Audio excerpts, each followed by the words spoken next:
Hello, my name is Lin Kexin Hou. And I am Jianing Tang, and today we are going to report and summarize what we have done in this course. We got to know about the social situation in Singapore. Firstly, the current situation of their buildings. The high density of facades shows the high density of their population at the same time. Secondly, as a struggling country, Singapore has a small average avenue population, so it needs to build vertical communities with limited land area, taking advantage of the developability of vertical space. Next is the natural environment of Singapore, which is ecologically sound and often referred to as a garden city. Therefore, the use of vertical space often includes, but is not limited to, the extent of Sky Garden has a way to increase the green area of the building site and thus achieve a high greening rate. This is the goal that Singapore architects and landscape architects have been pursuing for years.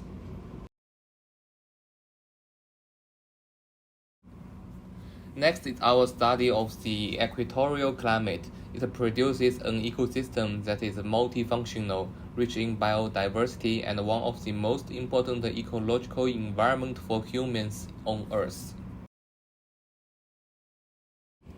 Next, let's take a look at the green construction in Singapore's building. We focus our research on the population density and greenery in Singapore, since it's an inevitable fact that Singapore has a small area per capita.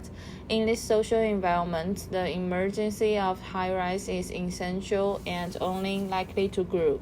What we should do is to think about how to create a new ecological environment in the high-rise, that people living in high-rise also enjoy the ground greenery, park landscape, and public activity area at the same time.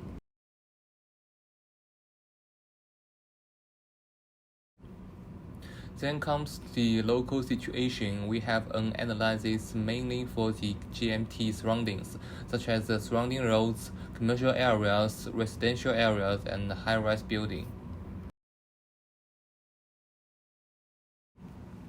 In the new construction progress, we generated many space objects. Next is our adding and expanding. Firstly, we extended and enlarged two side towers. Then we cut and generated a step back in the middle area of the main tower. Finally, to better connect the old and the new building, we added a curved transition between the side tower and the main tower. In these three spatial objects, we selected the middle retreat part for refinement. First, we created a vertical traffic, increased the width of the stairs, and added a series of seats to front a public activity area for staying. We added handrails, green areas, and a large flat floor with a hollow ceiling. Finally, we have to increase the thickness of the soil layer to allow for painting.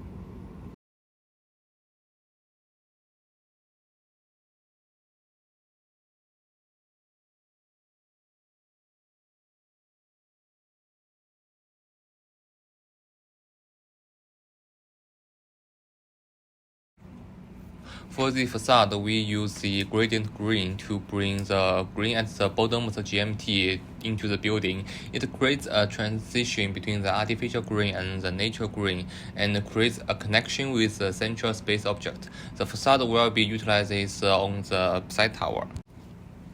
The biggest difference between our design and the Warhouse is that we used the input of greenery to allow the green space underneath the GMT to continue in the building, climbing upwards and finally getting a big break on the roof of the main GMT tower. Then we can see the habitat changes that our design might produce in the passages of time.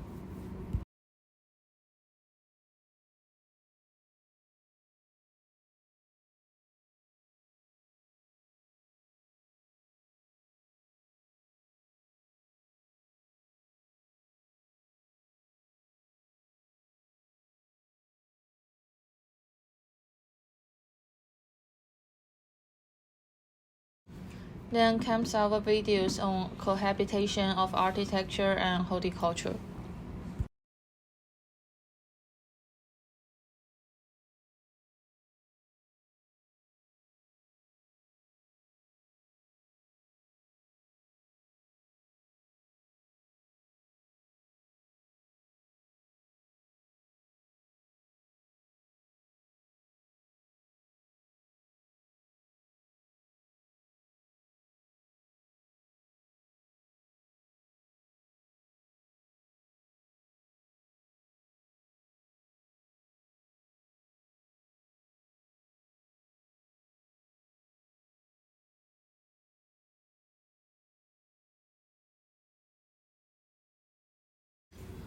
We learned how to design according to the national context, how to consider the needs of the residents in the design process, how to design and refine the space.